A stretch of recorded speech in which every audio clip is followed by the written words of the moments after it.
I'm glad that you came back again this time to share with us some more with Mike Amora-Bokai, who is the Dean of the Bible College at Miracle Center in Benin City. And Mike has a world of information at his fingertips regarding witchcraft, and we want to share a little bit more. We left off last time regarding Mike as he was talking about his uncle who had certain powers of witchcraft to be able to put a hex on somebody that he didn't like. And the next person, they also would decide to put a hex on somebody they didn't like. So let's just find out the rest of this story here. Mike, you were telling us what took place between your uncle and another person. Now tell me, what can happen if two people then decide neither one of them like each other? Who actually is going to win out here in this? Do you mean to say that it can go on so that many members of the family can die and one hex after another putting on different members? When does it end, or what?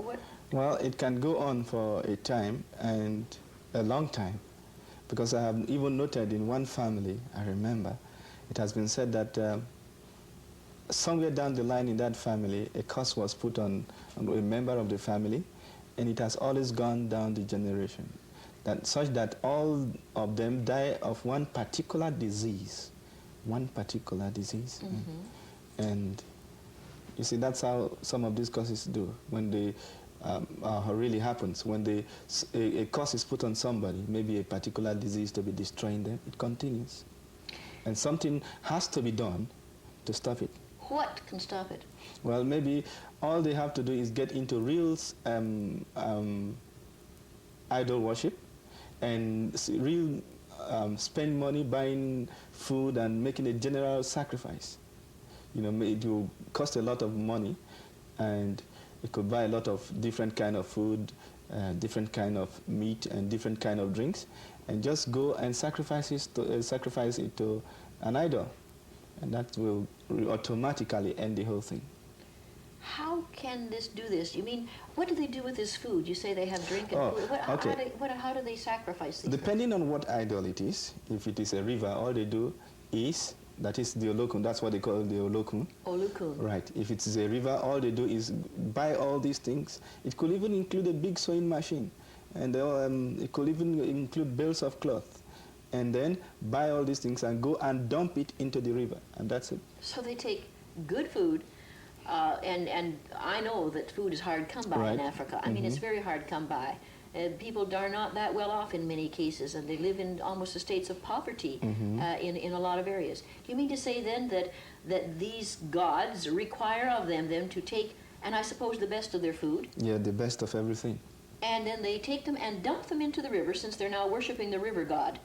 Since they are worshiping the river god, yeah, right? They worship the river god, and they dump it into the river.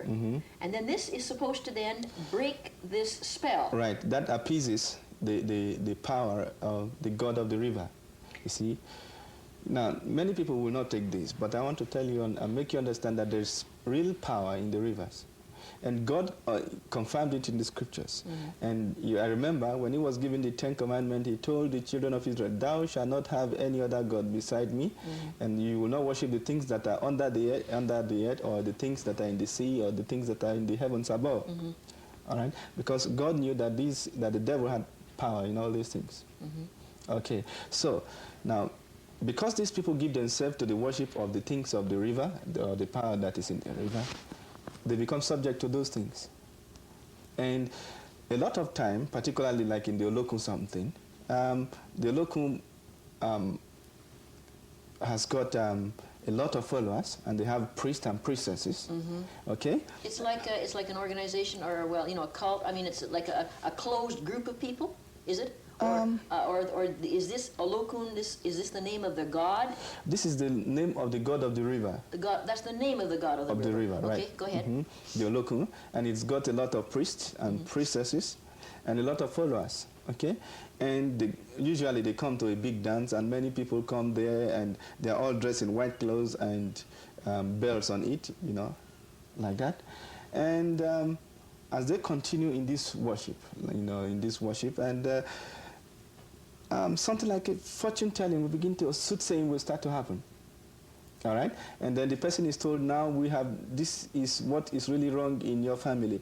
Now this is what the idol has said. You should go and do these sacrifices, and when you do them, that will end the curse or the hex that has been put on that family. And immediately, if that person has the money, because it costs a lot of money, imagine going to buy bills of cloth. And interestingly, funny enough, many of them don't have even good food to eat. And then no wonder the scripture says that the God of this world has blinded their eyes. You see, they do things. They just go there and do it. And they don't know any better. And they don't know any better. They don't know what. They just go in and do it. And truly, when they do all these things, buy a lot of food, buy a lot of clothes, buy even sewing machines, and then go and dump it in the river, a type of peace come to the home. Away from these hexes. Right. For how long a time? Now, as I understand it, when people don't know Jesus Christ and they don't know Jesus as Lord and Savior, just how much peace can really be in that home then? They're having peace from, let's say, the hexes, but do they have peace in the home? No. They have the peace from, the curse that has been put on them. And what is that peace? Maybe for a given number of years, the members of the family don't die as usual, Oh, I see. So that it's just a relief from that. A relief, particular... and it is temporal. I see. Mike, this is just something now that I'm wondering about. When I was at the conference in Ghana, and there was a man who I was ministering to people who had any kind of lumps on their body. One man came up to the platform, and he had a lump between his two buttocks. This is something that you're talking about. This is something that comes down from generation to generation, and it's called an ancestral lump, and it's something that's put on a person because they believe in these gods, right? Now, when Jesus Christ touched this man, and he came back up to the platform again to say that the lump was gone, and he felt that chain of things was broken. So while this is a manifestation of a lump on a person's body, you're actually saying now that when the powers of Satan really then, they give the hexes and then they break the hexes in order to keep people into a state of bondage. Right. Now what they do is that when the curse is put on the person, all right, that thing has been put in that person, all right, that person begins to manifest some demonic, activities, all right, and then he goes on, maybe goes to a witch doctor gives him tells him a kind of soothsaying something and tells him what to do, and immediately he does that thing, it is broken. Now this kind of make this person remain in that kind of thing he's doing. All right, he never wants to give. You can't convince him because he has seen the odd part of it, and he has seen the pro part of it. Okay. So they literally then now they believe then that their gods have power and that they don't want to change their gods. They're right in this thing. Fine. And they say, well, my God has power. Right. They know. You see, they believe that their God has power, and they know. And you see, there is no do's and don'ts as far as the devil is concerned. Nobody, nobody tells him not to do anything he wants to do. And then, in other words, he can commit any sin he wants. He can commit any sin. He can go out and kill anybody. It doesn't matter because he can put hexes on it. Yeah, do anything he wants. All right, fine. Now, say for example, let me come a little bit down, like the Ogboni something. Many people are in the Ogboni society. It's a kind of cult, all right? And the very big people in the society are in this cult. And what do? They can. The people in the high society. The people in the high society, people in government, people in very important people. Okay, very important positions like presidents, like senators, like congressmen, and all these people. They are in this Ogboni cult. And they can do anything they like. They can, even the common man in the Ogboni court can commit any crime he likes. And when they take him to court, all he does is give a sign in the court. And he gives a sign? A sign. Like? Like maybe raising the left finger. And if he raises the left finger, and if the judge is an Ogboni man, that man, no matter what crime he has committed, will not be convicted. So they get him off? They just get him off. Okay. Right. So these kind of things go on like that. And you see, the Ogboni itself is a kind of a brotherhood movement. Okay? It's a fraternity. Okay. And many people in this Ogboni thing, they have really disturbed the nation. You see, disturbed many people's life, and they can go. They really have real demonic powers. Okay. Now, if somebody, say for example, is in an Ogboni cult, and he dies, all right? You know what happens? Now, only the Ogboni members of the Ogboni society or Ogboni fraternity can go in and put the corpse in the coffin. Why is this? Good. I expected that question. Now, the fact is this, that certain parts of the body is removed. Really? What parts? Right. Now, the reproductive organ is removed. Yeah. The tongue is removed. And the heart is removed. Of anybody who is buried in the Ogboni cult? No, listen. Who is an Ogboni member and dies? Who is and he dies? Yeah, particularly if he belongs to the high-class group of the Ogboni society people. Why do they take out? Fine, because these things are later used to make charms. They're used to make charms. Right. Now let's look at these again here that I have in my. This is what you call a charm, right? Yeah. Now this is a little guard. What is that? That's a little gourd. Yes. You were telling me about your uncle on our last session. Right. Or and a big gourd would be a big thing like right, this. A big thing. What is that? What's that made out of there? Now this is just a fruit from a plant. Oh yes. All right. Okay. Now what they do, like for example, we are going back to charms again. Okay. Now somebody can just take this little thing, all right, and then maybe kill a fowl. Kill a fowl, a chicken, or a bird. And pour the blood on it and make some incantations, such as, now, as I make this charm, I'm going to put you on the lintel of my door, and you will prevent any witchcraft or any evil thing from coming into my house. And then after doing that, maybe, what they do is take a black thread. Take a black thread? Thread. And then, you know, wrap it around? Wrap it around it, and then after that put a red one, and after that put a white one, and then it could be just, you know, that swelling, all right? And then it is put on the lintel of the house. Okay. Yeah, and they put it that could be a charm to prevent sudden death or witches from putting you know, curses on people in that house. So in essence, it is their faith in this. That gives them this power, but when in essence it is the power of darkness, that they're kept in a going around in a circle. They're not getting anywhere. They're believing that it's going to keep them from the hex. Yep. They believe that it's going to keep them from any trouble which anybody will want to keep putting them. But the fact is that this thing is only acting as a point of contact between them and the underworld and the world of spirits. Okay?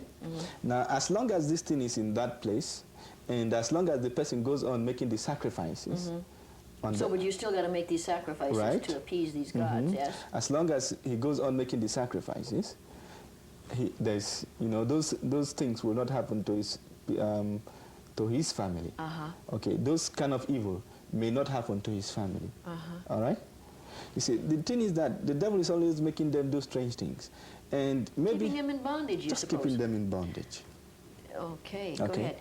All right. And then after maybe a period of time, you know, a witch or a wizard can decide to cause trouble in his house. And then he goes to a witch doctor. And the witch, you know, a witch doctor is kind of soothsayer. And then this person, what he does is that he tells him that because he has refused to do this or that, or because he has not really worshipped his great-grandfather that died long time ago, you know, that's why this kind of thing is happening. I see. And now, if you want your child to be well, all you have to do is go and get this number of chicken, get this number of white chalk or native chalk, and get this number of yards of cloth, and get this quantity of rice, and cook it, and then call a celebration, call a feast. And then these people will go on and cook the food and big feasting, and people will come and eat. All right? Okay, that's a kind of sacrifice. All right? And then usually, or many times, most of the children don't really get saved. Some of them, after all said and done, the children still die. The children still die. Right. So they go through all of this process, and still, then their children still die. Mm-hmm. I have here another charm. What does this look like to you, Okay. Mike? Now, this, for example, now this one, for example, could be used as a charm. And by the way, when that was brought back from Africa, it was filthy dirty. I mean, it was just dirty. Mm-hmm. Obviously, had been handled a lot, and it was washed up a little bit. Mm-hmm. Okay. So the thing is that a thing like this, somebody can just tie this around his waist. What's it made out of? This is cow skin. Cow skin, yeah. Right. That's just ordinary leather. It's just a belt. You know, just. All right, sure, roughly made. Mm-hmm. And then if we cut into this place, for example, this thing, there's maybe all you will meet there is just leaves that have been ground. I see. Grounded leaves. That is what is going to be inside. Yes. Or maybe burnt leaf, the remnants of burnt leaves. Okay. All right? Maybe that's exactly what is inside. There's nothing special about it. And this is just used as a... And then a lot of these ones, somebody, after some, he's given maybe this by witch doctor. And really, the witch doctor goes to the market and buys it, from all these people.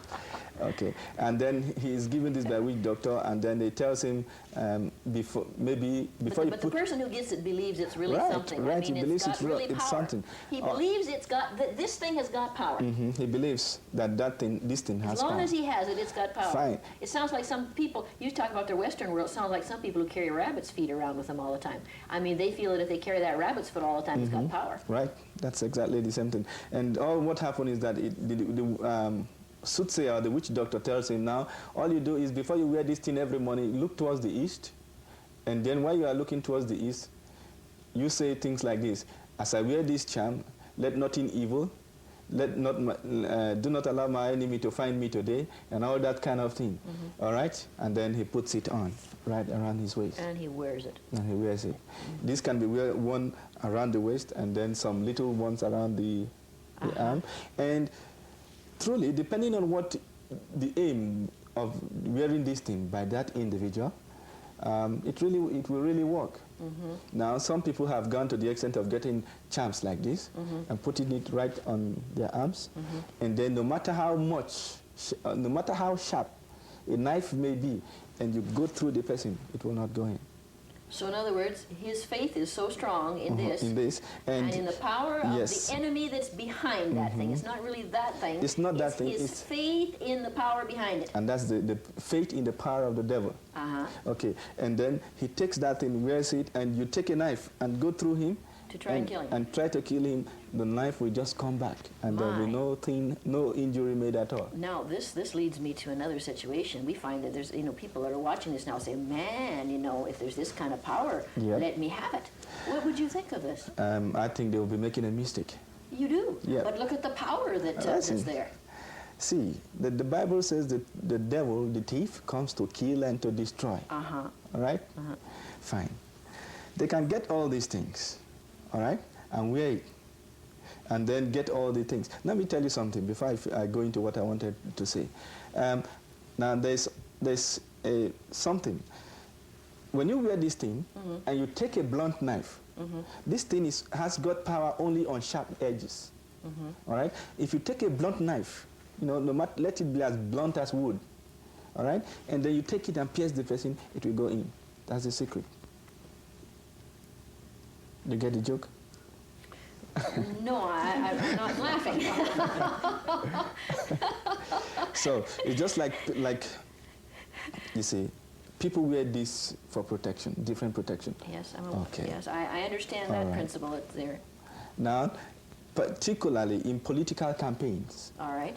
Politics during campaigns, a lot of groups of thugs and all the others, they have worn these things to prevent, in case there is a fight, a riot. If you pierce them with a knife, it will not go. And then people went to witch doctors to ask what they will do to prevent, such that if they use the knife on anybody that is wearing the charm, it will hurt them. And the person told them, well, just use a blunt thing. And so when people are going to meetings, and they suspect a fight, instead of carrying sharp edge or sharp knives, they go with blunt knives. And if somebody had that charm, if somebody had that charm on, and you use a blunt knife on him, it's going to hurt him. So you'll hurt him with a blunt knife? Yes. Listen, Mike, you know, I know that we've got to share some more things. Okay. So we're going to ask everyone to come back and join us again in our next time, because I'm really interested in this. I'm learning a lot.